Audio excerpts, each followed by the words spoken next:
देशातील काही मोठ्या शहरांमध्ये एलपीजी गॅसचा तुटवडा जाणवू लागला आहे।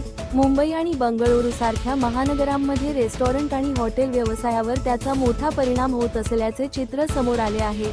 काही ठिकाणी व्यावसायिक सिलेंडरचा पुरवठा पूर्णपणे थांबला असल्याची माहिती मिळत आहे।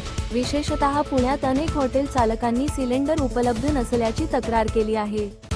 दरम्यान काही शहरांमध्ये सिलेंडरचा पुरवठा निम्म्यावर आला असून आठवडाभर प्रतीक्षा करावी लागत असल्याची परिस्थिती निर्माण झाली आहे।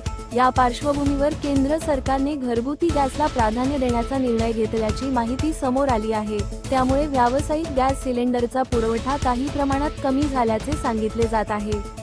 हॉटेल आणि रेस्टॉरंट मालकांनी मात्र गॅस तुटवड्यामुळे व्यवसायावर मोठे संकट येत असल्याचे सांगितले आहे। लवकरात लवकर पुरवठा सुरळीत करावा अशी मागणीही त्यांनी प्रशासनाकडे केली आहे।